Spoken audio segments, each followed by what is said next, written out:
All right, welcome everybody back to another episode of Author Spotlight. If you're listening on Thrive After Sports, thank you for tuning in there as well. Folks, we have a very special guest today.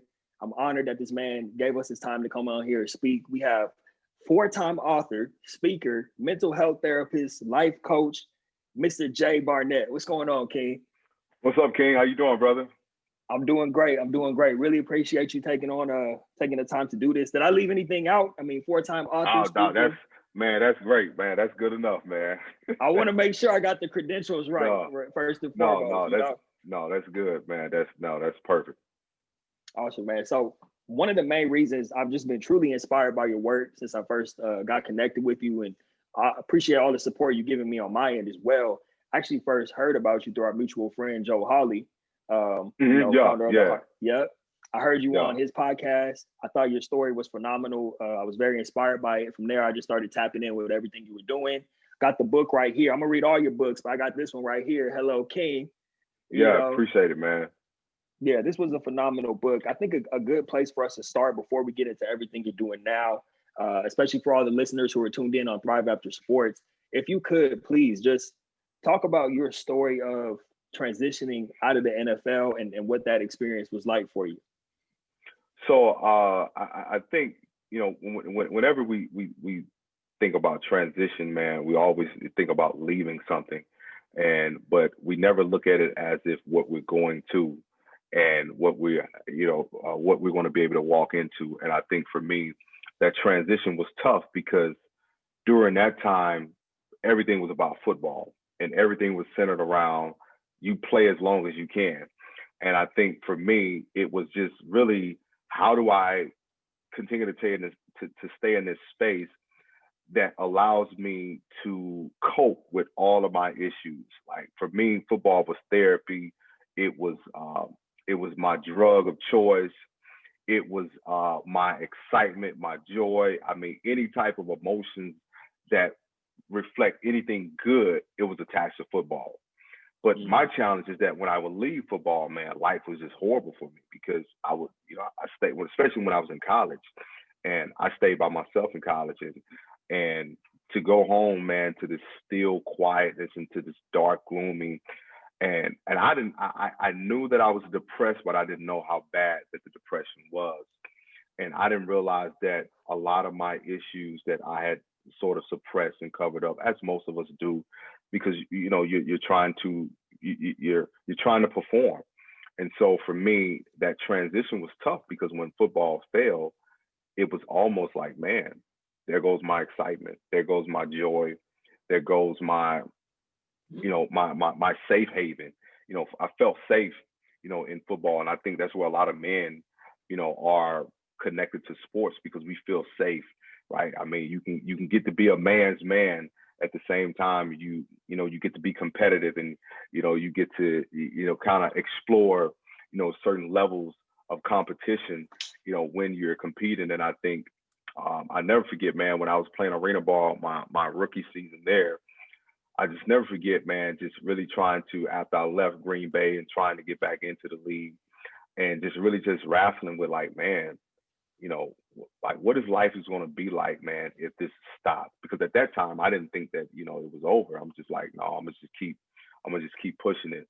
But when I realized, King, is that, man, this ride is going to end someday, and not knowing what I was going to do and what life would look like, I'm gonna be honest with you, I didn't want to face that.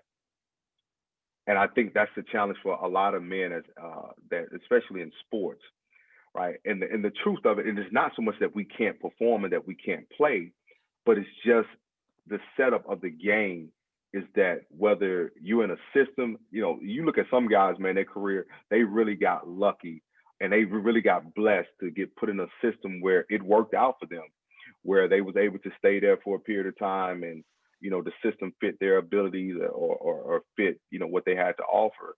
And when that thing ended for me, man, I just I just went into a dark place, man. It was almost like I walked out of this lit room that was full of life and full of light, and all of a sudden I transitioned into this dark space, and that's what it was like for me.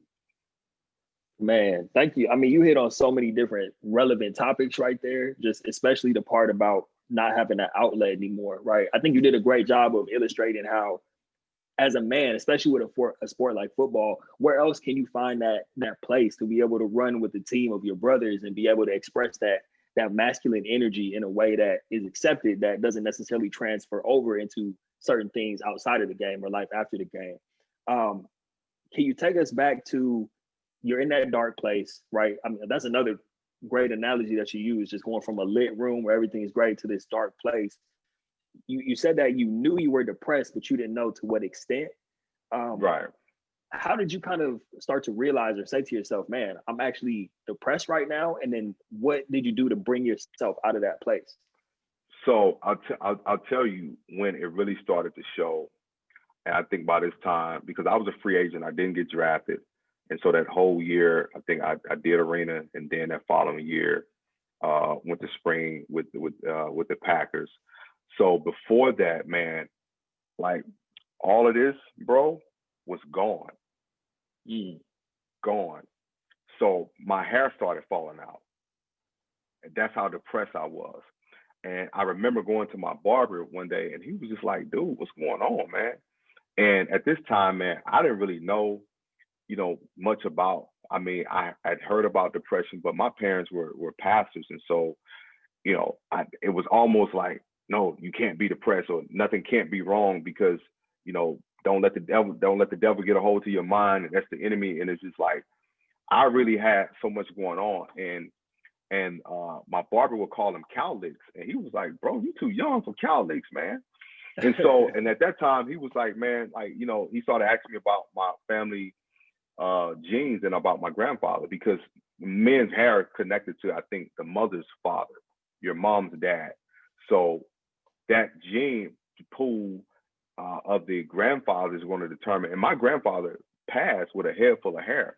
So I knew that my hair falling out at a young age was not in my bloodline. So Right. that's when I knew that was like, all right, something's going on. So I started looking up, like, dang, different symptoms. And one of the things that I always did, man, I was just I was just lay and sleep all day, like you hear about pregnant women. So in case of some woman watching this video, because I don't want them thinking I'm being insensitive, but I would sleep, man, like a pregnant woman, as they would say. But a lot of times, man, it was dark. I was very withdrawn. I mean, whenever I went to my room or went to my apartment, man, I just stayed there. And it wasn't until after, probably a few years later, because I didn't really know what to do. And of course, as what we do as men, we just bury ourselves into something else. And for me, it was just kind of like, all right, I went to Houston and I just started training with my best friend at the time, who was helping me prepare. And so, I'm working around other guys, that was playing with Green Bay and some other teams. And so, we were all training together.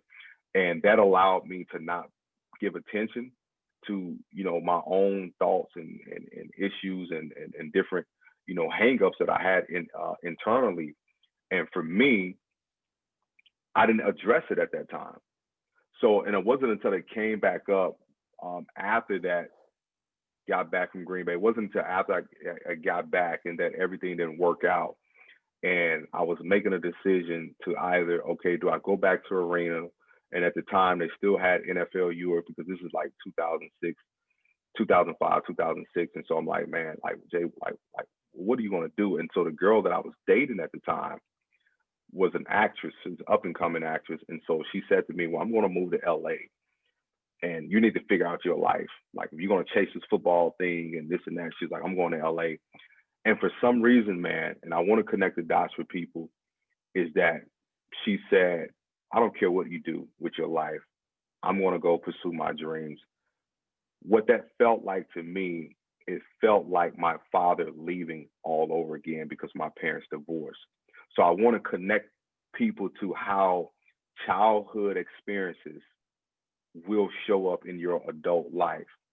And you will see things as you saw them in another space, in another time.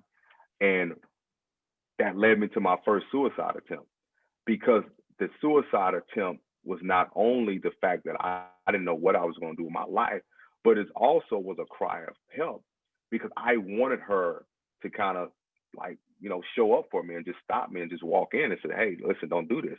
But she literally walked out the room. I was cutting on myself because I've been a cutter since I was 13.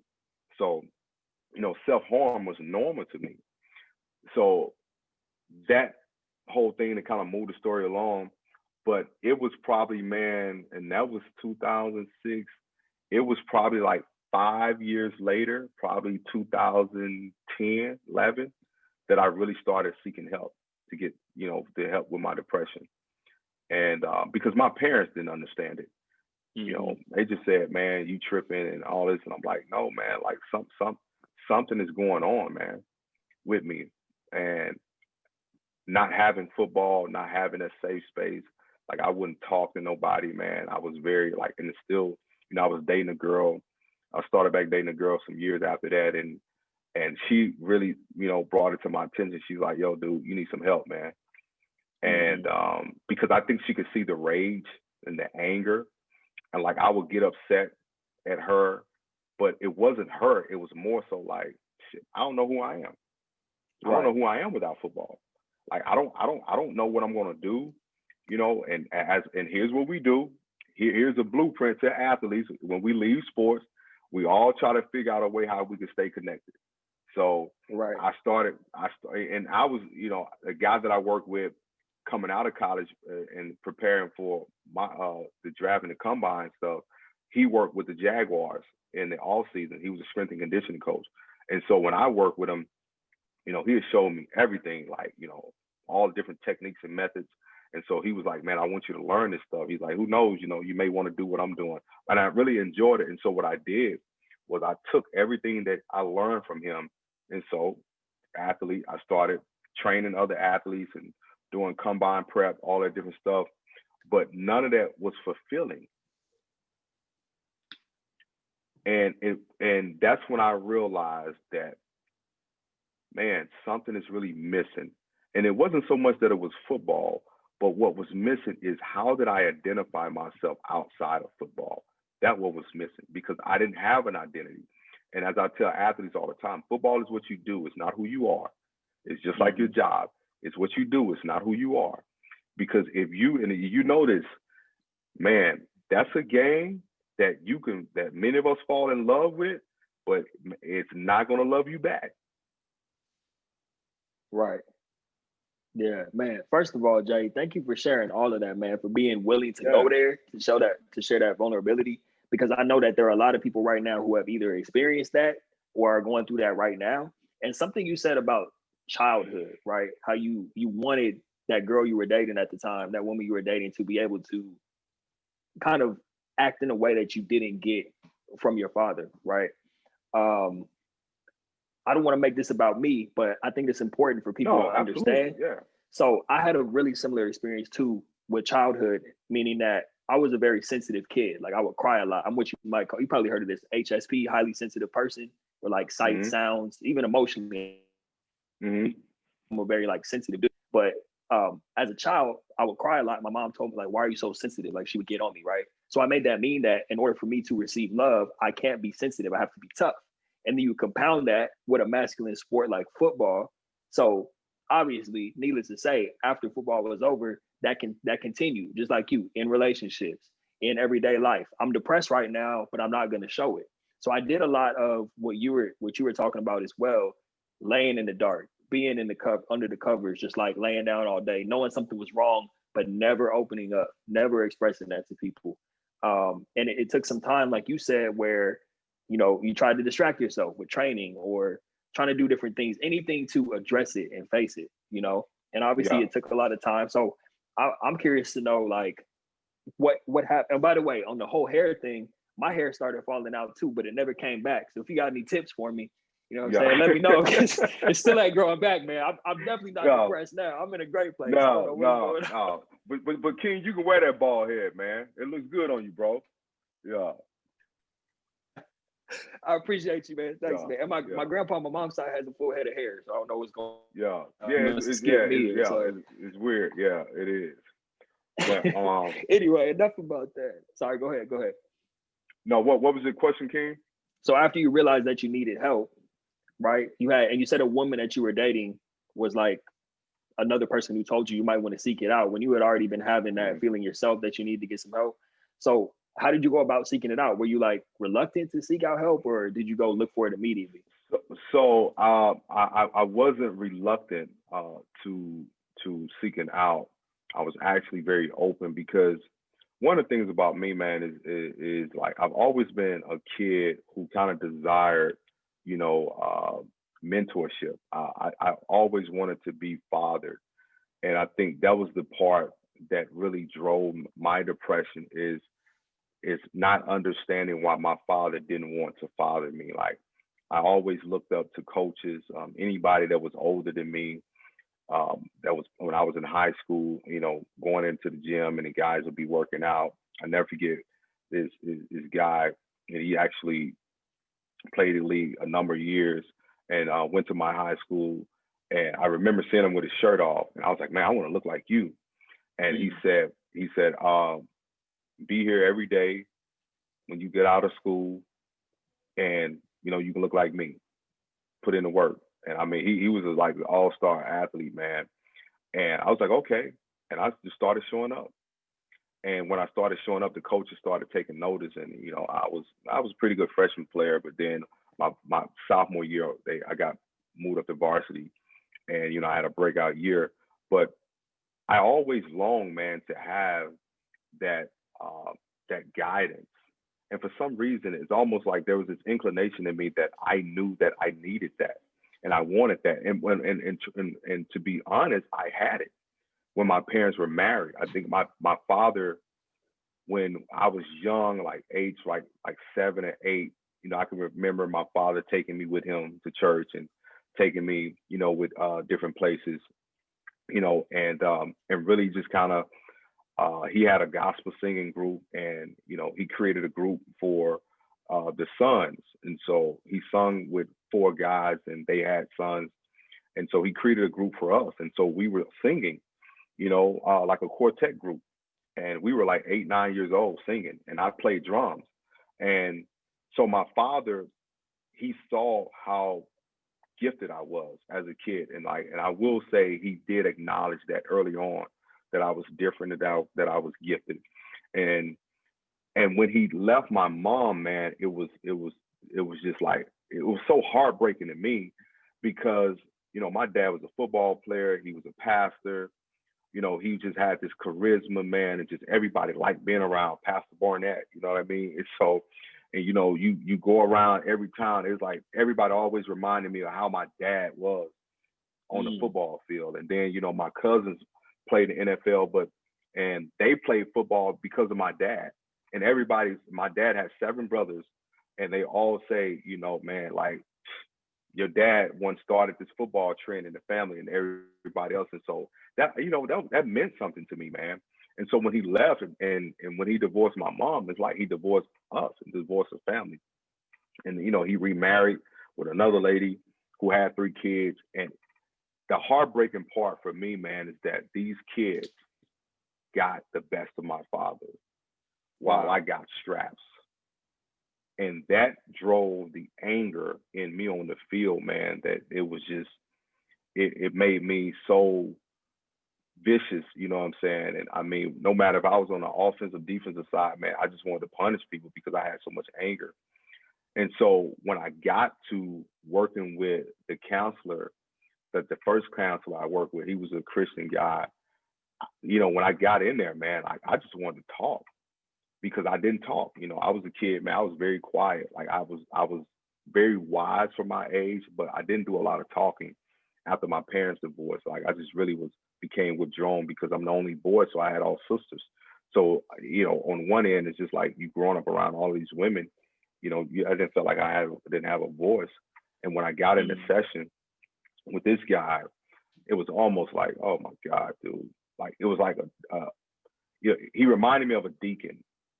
And he was a spiritual counselor, and he came with a bunch of biblical terms and biblical context. And I was just kind of like, bro, I know what the word says, man, but I'm just really trying to figure out, man, why am I struggling with these suicidal thoughts? Right.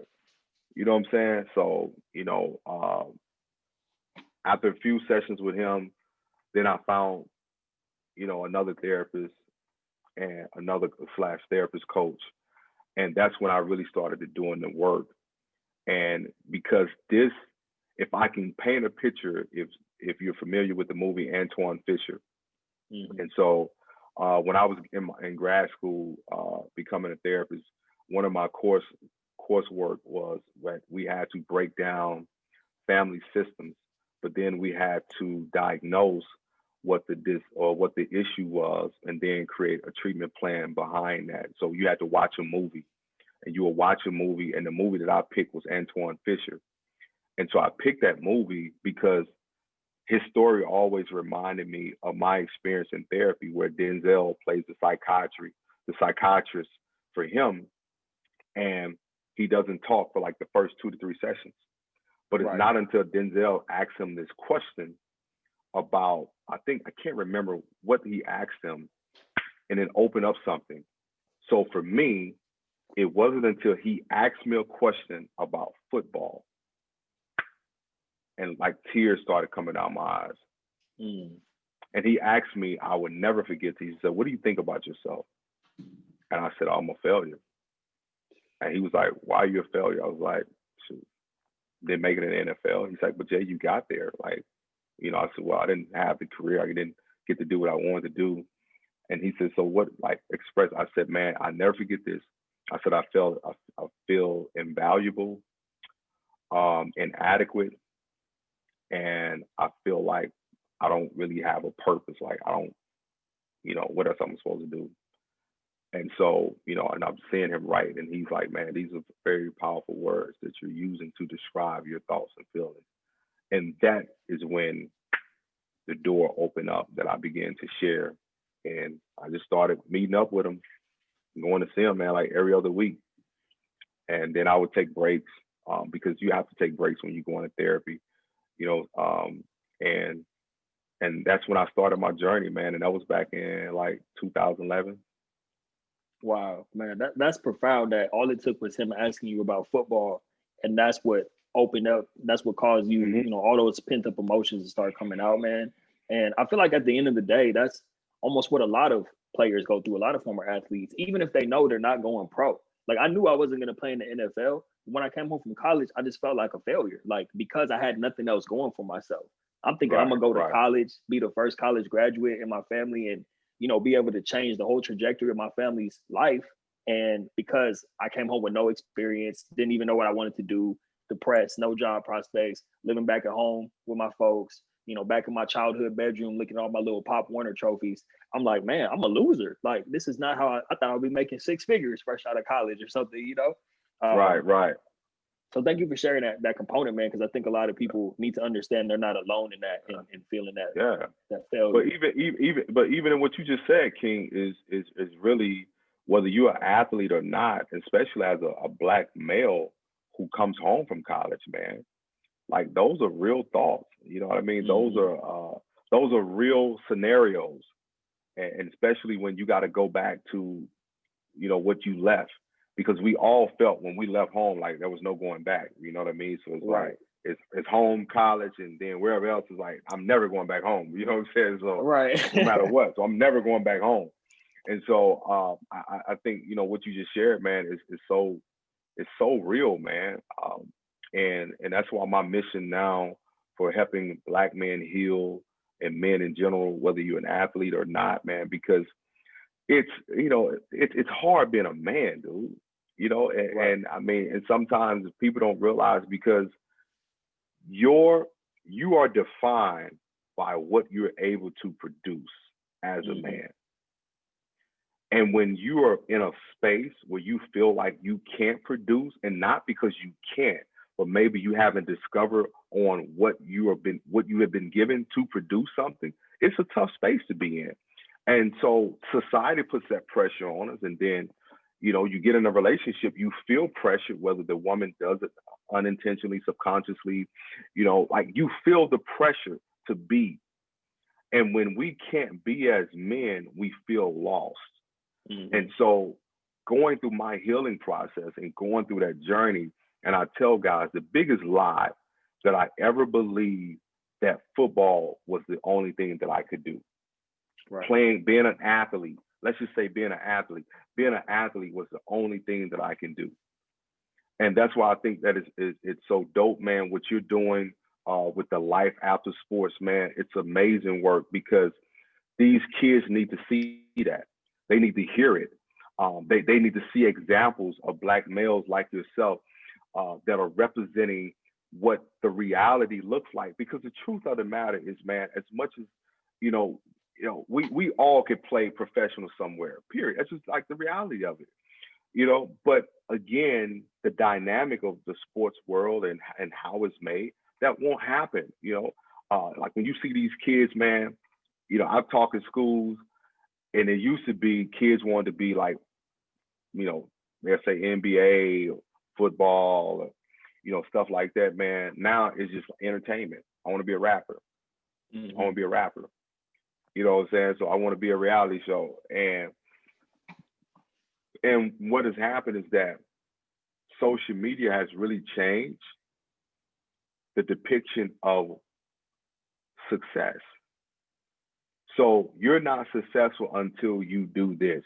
You're not as successful until you have this many followers. You're not successful until you can show how much money you make. You can show how much you're traveling. And so now we've been inundated with all of these different messages. And now you put a young Black kid, young Black male that just went to college and he did something great, right? The first to go to college. And like I was the first out of 5 kids to go to college and graduate, so I'm the oldest of my dads with my mom, but I'm in the middle with all of the kids that he had. So I was the first, out of my older brothers and sisters. So even if, let's say a kid does that, you do that, but let's just be real. Who's celebrating that? Right. You know what I'm saying? It's just kind of like, oh, that's cute. You know what I mean? Because you know why? Everybody has this idea like, man, we want to be on TV when your name is called. Because not only is this solidifying your position in the family, it's also validating the family's position within their own system.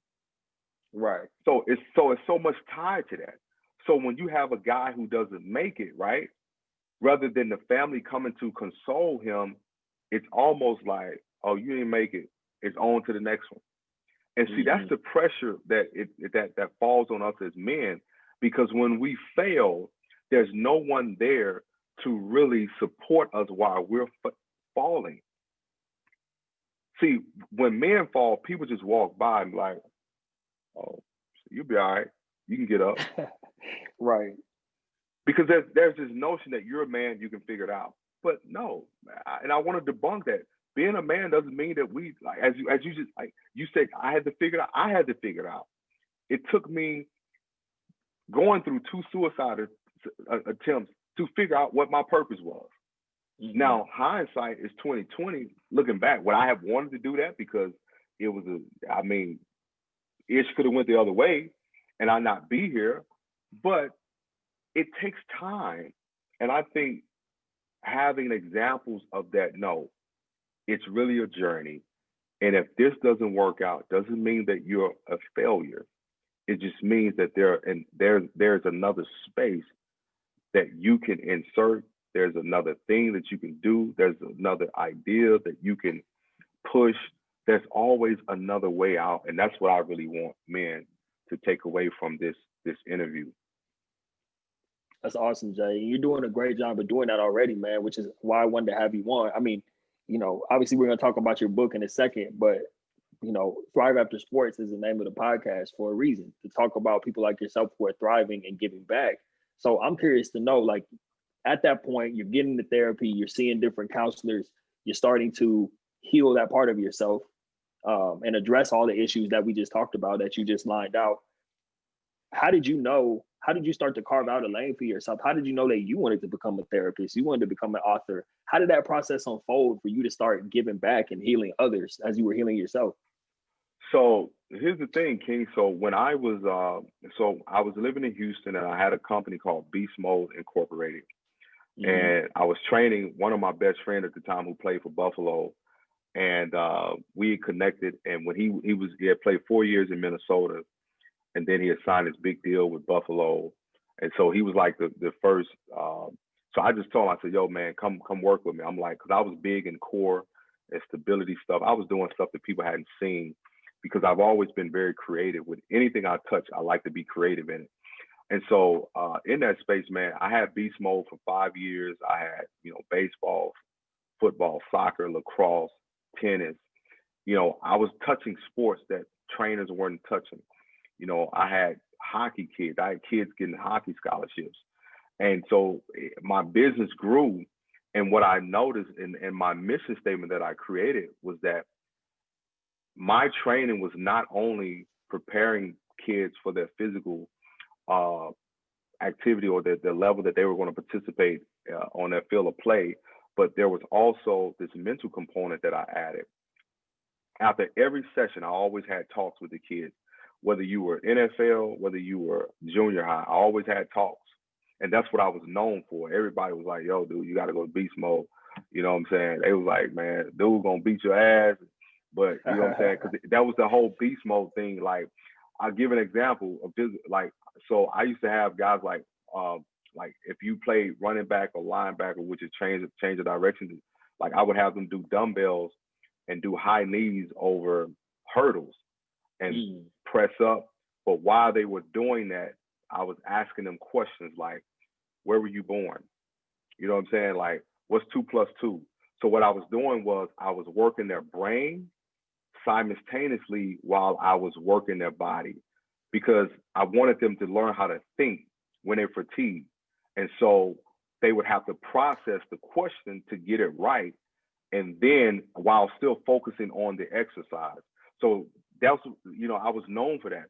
So in doing that, man, this kid, a little white kid, came up to me one day. He said, Mr. J, man, dude, I love this workout, man. He was like, man, dude, you should be a speaker or something, man. But see, I started speaking at my dad's church when I was 9. So it came natural to me. And so when the kid said it, I was like, eh. So his mom reached out. She said, listen, I don't know what you're saying to my boys, but, the kids were in shape. But she said, man, the first thing she said to me, she said, Jay, their mental capacity is just like different. These kids are like, they're thinking different. So that's when I knew I was on to something. So from there, I started, I worked at I created my own radio show. I'm just saying, I had it for like 8 months. And my co-host, which was an older gentleman, Stephen T, rest his soul, he passed with colon cancer after 8 months of working. And someone called in one day and they said, man, you have to write a book. And they said, just write a book on what's your secret in working with teenagers. Because, man, I had Black, white, Indian, Asian, like it looked like the village people in there. Because it was so many different nationality and ethnicities, and people would literally come to my sessions. They would come to the gym just to watch me, because I had girls working with boys. I mean, so it was just, they had never seen someone that could have that type of cohesiveness with so many different people. Right. You know what I mean? And so for me, I was just like, man, this is just what I do. This is just who I am. And man, when I kept working that thing, like God spoke to me one day, I dropped the book and God said, I want you to lead this and create programs. So I started creating programs for kids that were in foster care and group homes. So I took these programs in there and I started mentoring and speaking while I was still holding on to beast mode. But what happened is that I began having more fun and having more fulfillment at the group home than I was at beast mode. Because I was doing group therapy and I didn't know it. You know what I'm saying? So I was mentoring these kids. I created a whole emotional recovery program and didn't know it. And that's crazy. And it wasn't until one of the directors said, dude, have you ever thought about being a therapist or a counselor? And the thing about it, King, I was working with girls who had been molested, been raped, abused, the whole nine. And I had three group homes. I had one that had 50 girls, and I had one that had 20 girls and boys, and then I had another that had all girls. And I was working these things like, and man, and the testimonials were just mind blowing because everybody was like, man, you never see no black man come in here and work with white girls. It's like that's unheard of. The staff member was like, hey, can you work with us? Like, I got some stuff I need to talk about. And so I was like, So I prayed about it, and God spoke to me. He says, no, I need you to go back to school. And literally 5 years ago, 2015, he said, I need you to go back to school because something is coming and you're going to be needed in this space of therapy, mental health. I didn't know what he was talking about. Enter grad school, man. I got accepted. From the first class I took, King, I knew that's where I was supposed to be. From the first class was fundamentals of therapy. Never forget it. And I started reading about family systems and family dynamics and homeostasis and how, like, until you have actually changed the pattern, you're going to always revert back to what you know, which is the homeostasis, because you go back to what you know because it's safe, because it's comfortable, because it's normal. And so anything outside of that, it's abnormal. Dude, I was like, oh my, dude, I was rushing home to study and I was taking one class. I'm like, dude, this is where I'm supposed to be. I'm writing papers, dude. And it started unlocking so much about my family and about myself. And I said, oh yeah, this is where I'm supposed to be. And in that, as I've always done, I said, you know what? I said, God, if I'm going to do this, I want to do it my way. I want to do it in a very unconventional way. And this is why, like, you know, I'm the therapist that's going to, like, as clinical, as methodical as some of my methods are, but I want to be relatable to people because that connects people, because so many people would never go in to see a therapist. But what if I gave you the space to actually be a human being and you didn't know that you was in the midst of therapy, but you began to open up? And that is what, you know what I mean? And I'm like, yeah, this is where I'm supposed to be. Wow. What's so amazing about that is that it's almost like you were just listening, almost like, first of all, you just leaned into serving, helping others. And as you started getting signs from different people or from God, you just kind of tapped in and listened to what was right in front of you, and you continue with that. But it's so, I want listeners to really understand that you didn't, as you were trying to carve out a new lane for yourself, you didn't just say, how am I going to get a check? You know, where can I go to make some money? It was, how am I going to serve? How am I going to help people? So I think this would be a perfect time for you to, can you just give some general advice to any athletes right now who might be out there struggling, they're trying to find their next way? What is some advice that you give to former athletes who are in their transition and trying to map out a new path for themselves? Well, one of the things is, and I was pulling up something because I wanted to share this. So yeah, and I wanted to make sure I touch on this. One of the things is that, you know, the one thing that I love about being an athlete and love working with former athletes or current athletes is that we're conditioned to understand process. So we always understand that there's something that we are sacrificing for a goal that's greater than ourselves. Mm-hmm. Now, when you walk off the field, if you can translate that into your life, now you have an understanding on how you become a servant. That what can you look at and contribute to that's greater than you? And what I wanted to contribute to was that, man, there's a lot of kids that went through divorce. There's a lot of kids that has experienced abandonment, rejection, abuse. There's so many kids that, because when I remember, man, when going through, you know, the divorce, like my dad was a big time pastor. It was all over town, dude. It was like going to school was like everybody knew. And I mean, it was just traumatic. And my mom didn't take us to therapy, you know what I'm saying? So it was just like, y'all get over it. We moving to Texas, y'all will be all right, that type of thing. So like there were no one there to help coach us through the transition that was getting ready to happen. Because what parents don't understand, not only, see, the divorce is just not impacting the husband and wife, it's impacting the children. It's impacting their emotions. It's impacting their outlook, because now this child is going to have to work through the idea that was created from what they knew. Because now I have to formulate a new idea about life. And especially for us, because infidelity played a huge role. So not only did this affect my sisters, but it affected me as well. So saying all that to say is that I went back to where I was at 13. And this is really, King, what keeps me humble. This is what keeps me level. This is like, no matter what platform I'm on, you know, I can be interviewing with, you know what I'm saying, Oprah. It's going to be the same energy that I'm going to give you.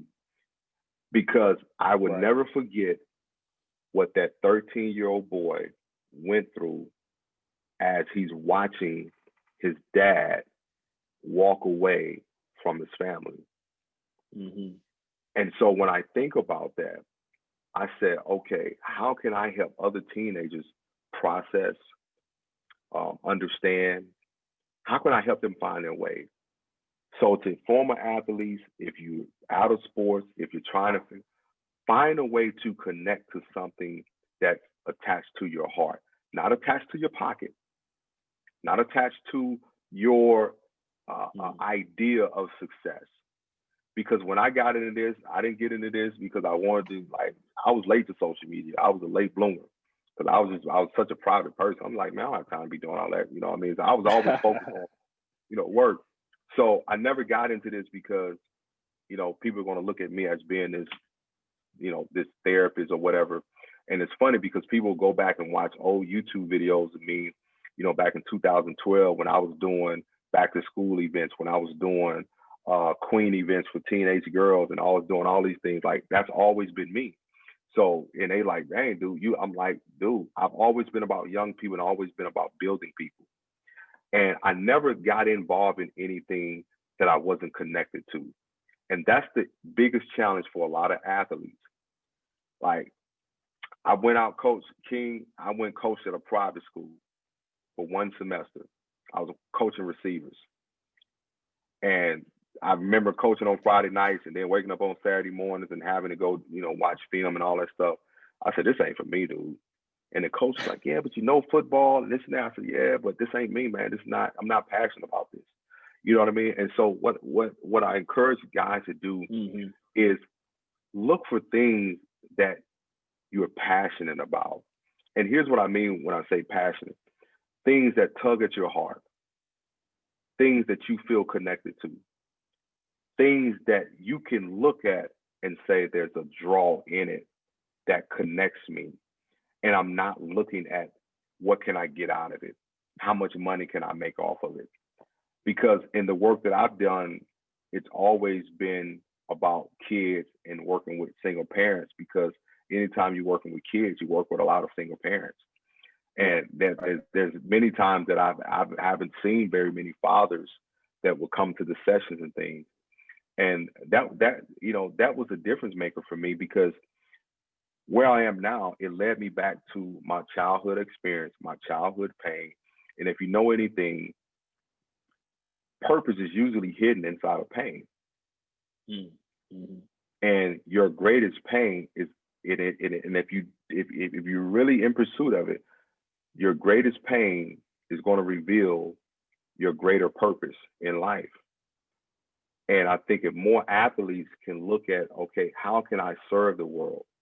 How can I, you know, lead in some capacity, whether that's business, whether that's in mental health, civil services, whether that's in education, whether that's in sports, get connected to something that you're connected to.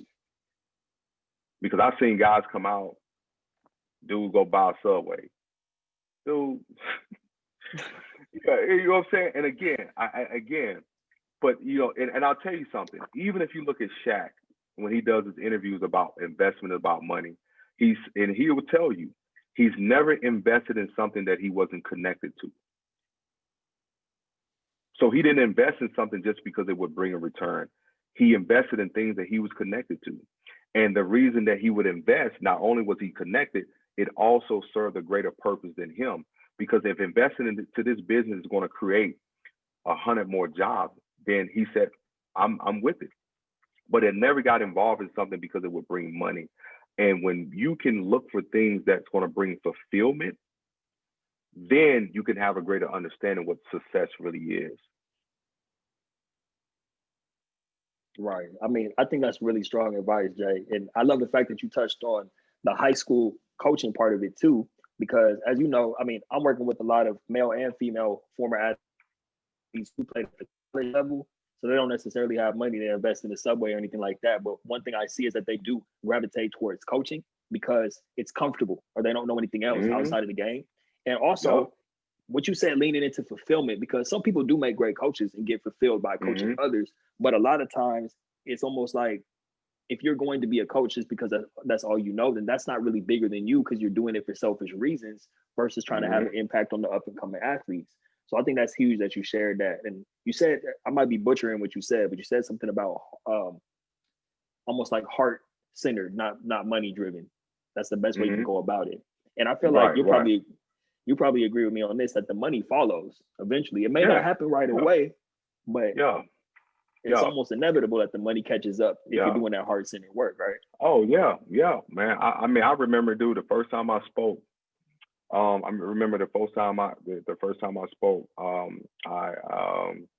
think they gave me a $25 gift card and a bag, and it was, and to be honest, man, it was a $25 gift card to Chili's. And it's a $25 gift card to Chili's and a bag full of candy. And so I spoke at a commencement. It was at a boarding school, and it was like 6 kids graduating. And I spoke it was like 600 kids there. And I remember when the first time I was paid like $5,000 to speak. And I remember, talking to myself, and I'm just like, wow, man. And the one thing about my mentors is that they sort of have been on this journey with me. Like my mentors has been with me, one has been with me 5 years, the other one's been with me 10 years. And I remember having conversations with them about how I was starting this journey of healing and restoring these kids. And I remember that there was days where they was like, man, dude, you got to get your money, Jay. You got it. And I just said, and I could never respond. I was like, man, but what I realized is that the 5,000 to me, it's not so much that it felt less invaluable than the $25 gift card, but what the $25 gift card represented outweighed the 5,000 because it was the first time that someone valued what I had to share. Right. You know what I mean? And so now with my fee and all those different things and being at this space, the humility is always attached to that $25 gift card, no matter what amount of money that I'm paying, because I think about when that lady asked me to call and speak, and she said, Jay, this is not a big school. It was my first commencement. And then I think was it last year I did high school commencement, with, 5,000 people in attendance. And so just looking at that growth, and if people can take the journey, see, the issue with individuals today is like everybody's trying to get to the destination. And it's just like, man, I just got to get there, rather than saying, no, how can I get to the journey? I mean, how can I get on the journey and embrace that? And that's the beauty of it. And as you get on the journey, you realize, man, this is just my life's work.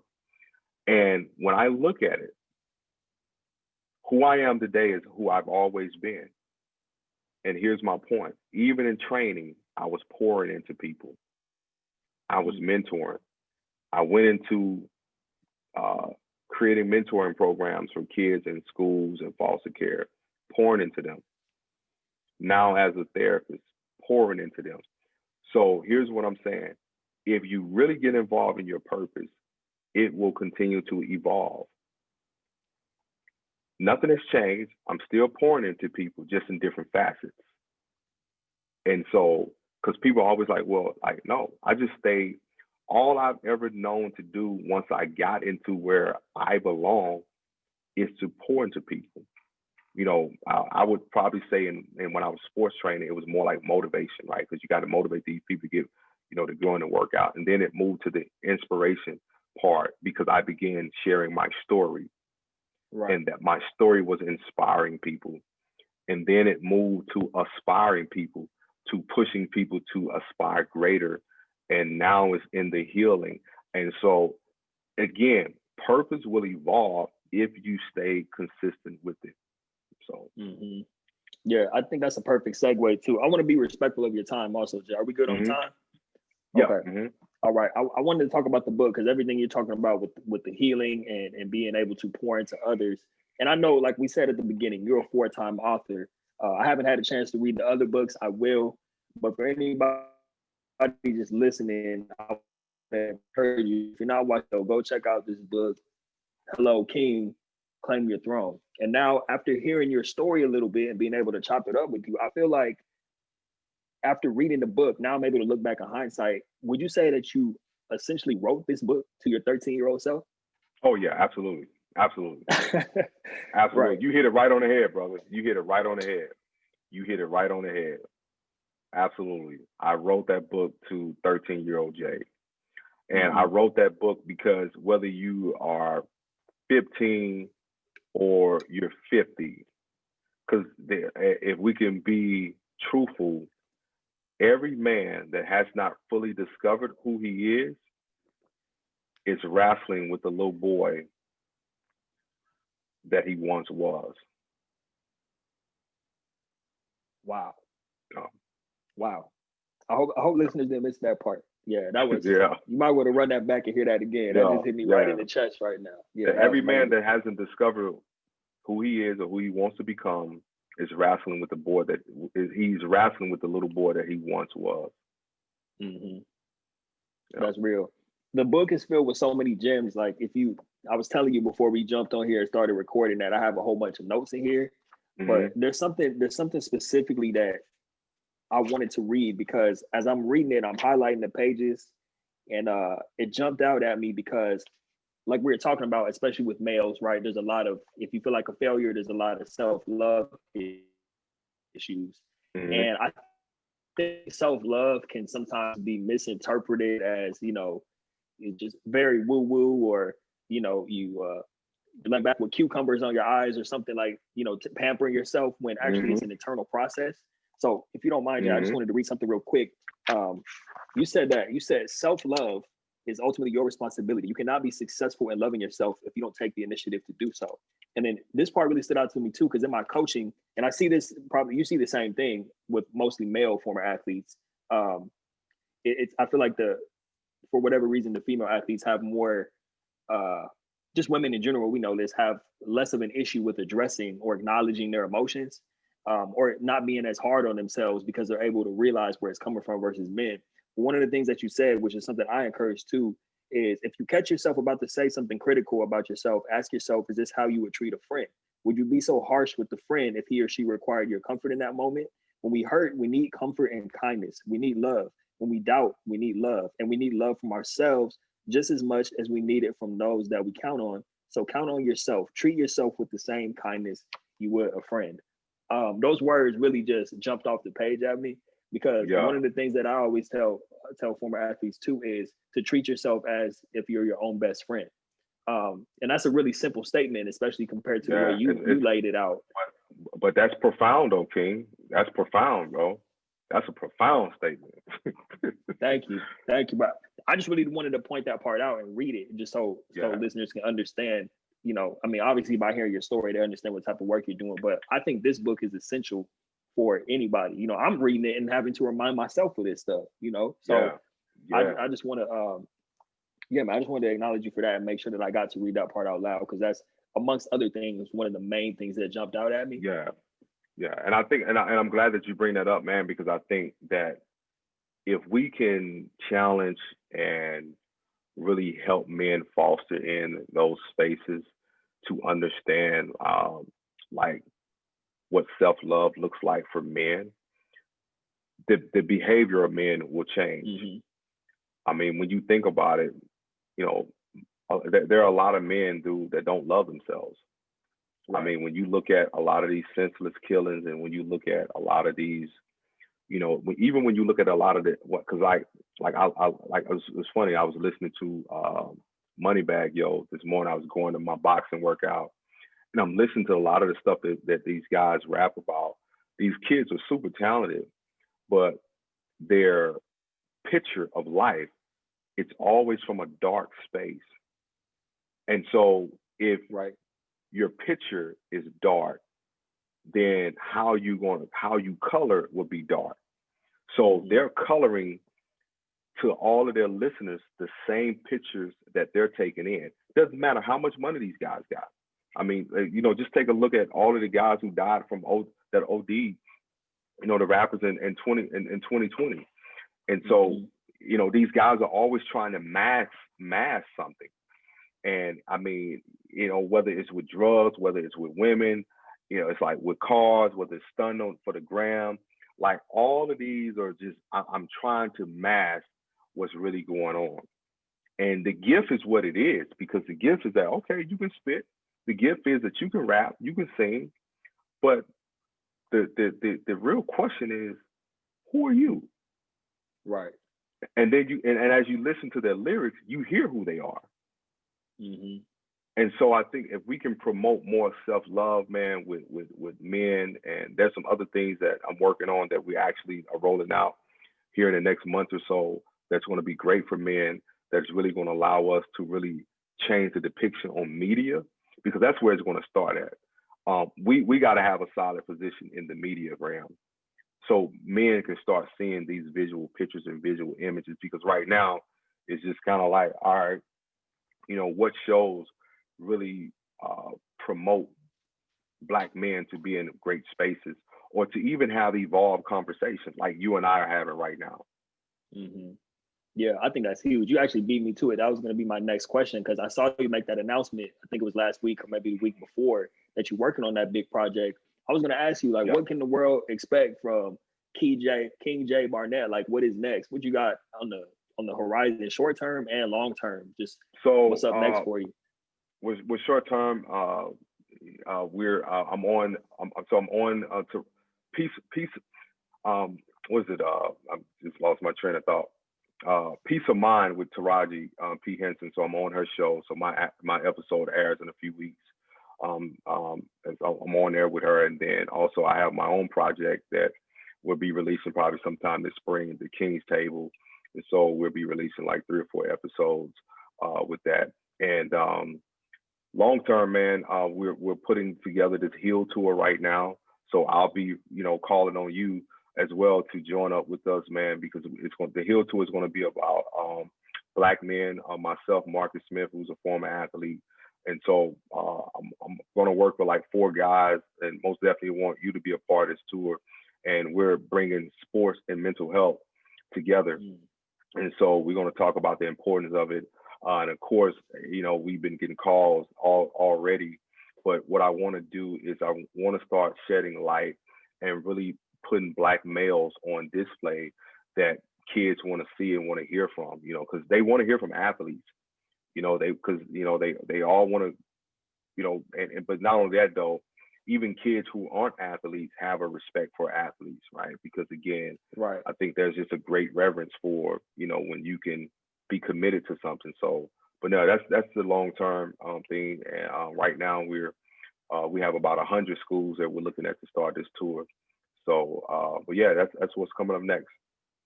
Man, that's amazing, Jay. I'd be honored to be a part of that, man. Oh yeah, absolutely, man. Yeah, it's a like lot you of work said, out here to be done, man. It's a lot of work out here, and I tell people I'm not trying to do it all by like, bro. When guys like I will be the first to tell you, please come help us, because it's a lot of work, man. Right. You It takes a village for sure. It really does, man. It really does, man. Yeah, and I think that's great that, like you say, you're trying to show more positive examples of Black men doing great things out in the world. Like that's part of my mission too. I feel like my broad mission is obviously the transition space, helping athletes transition. But recently, as you've seen, and I love to talk to you about this as well, I'm really focused more on the athlete to entrepreneur space, showing not just, of course, we all hear about the LeBron Jameses and all these celebrity athletes who are dipping their toe in entrepreneurship, like before, during, and after their careers. But I think it's important for, you know, you to see the everyday people, like people who aren't household names necessarily, but who are former athletes and doing great things. And behind that, of course, is showcasing the Black athletes as well. Because like you said, we need more upstanding Black role models for young men to look at who aren't rappers, right? Yeah, because think about this, King. We lost three. If we could think of, like, we lost three Black men that could complete any Black male excellent Mount Rushmore. Right. We lost Kobe. We lost Chadwick, and we lost Nipsey. Yeah. And look at these three Black men. They each represented an element that Black boys look to. Kobe sports, Chadwick entertainment, and Nipsey, you know, rap and hip hop, well, should I say music. So who's going to replace these guys? Exactly. Yeah, especially Nipsey. Nipsey was the one that cut deep for me. You know, I'm from California, so I've been following Nipsey since I was a freshman in high school, or probably like 8th grade. And like you said, not just the artistry, but the entrepreneurial side. The, you know, coming out of the lifestyle of being a gangbanger and being able to go back and say, look, don't be like I did. This is a way you can get out. These are things you can do for your community. We can go on and on about all that, man. Like I said, I want to be respectful of your time, but I just want to say, first of all, I want to not only thank you for coming on and sharing today, because I know that there's just tons of value and tons of gems that you dropped in this episode. But just thank you for all the work that you're continuing to do. And I think even something like you said, with all the great projects you got going on, even with Taraji P. Henson thinking highly enough of you to invite you onto her show, I'm excited for you. I think that speaks volumes to the quality of work that you're doing and the message and the heart behind everything.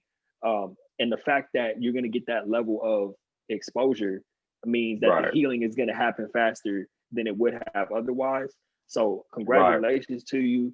You know, you're someone I look up to and admire as a role model. Like, when I see you putting out stuff, and like your grind inspires my grind and pushes me to be better and want to focus on the healing more. So I just really appreciate that, man. Before we get out of here, please, if somebody's been living under a rock and for whatever reason doesn't know how to look you up or find your information, can you please share all your socials and how people can get in touch with you? Absolutely. Yeah. And thank you, man, King, for having me on, man. So I appreciate the work you're doing, and I love the athlete to entrepreneur, because, and I want to say this to people, man, and to understand context and what you're pushing, that even if you don't own a business, what King is doing is really teaching you how to think like a business.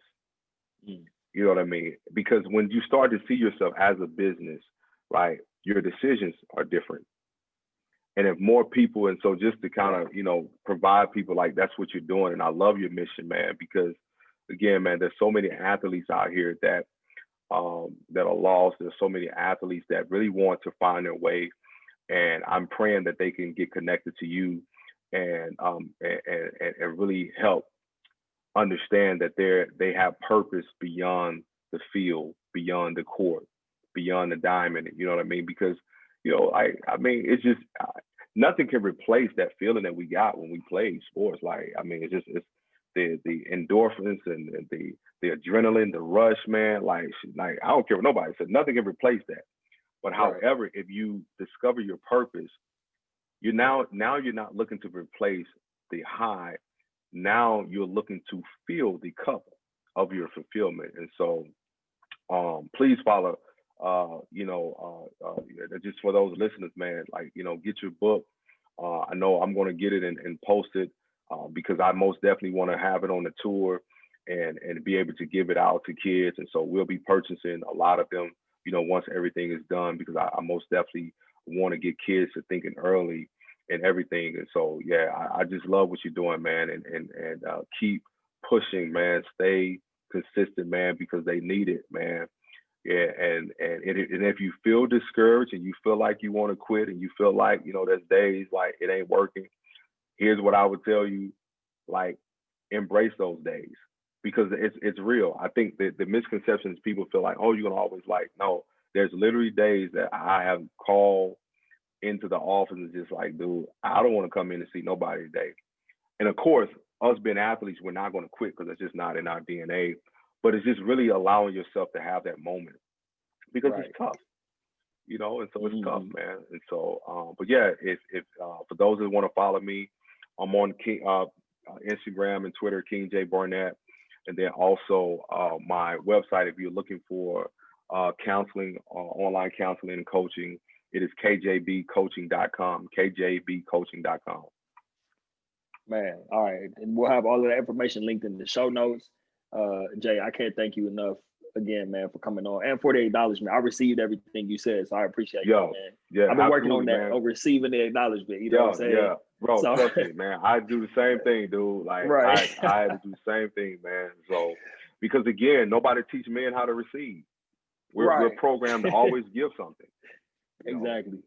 Yeah, man. But I definitely appreciate it. I received all that acknowledgement. You just made my whole day.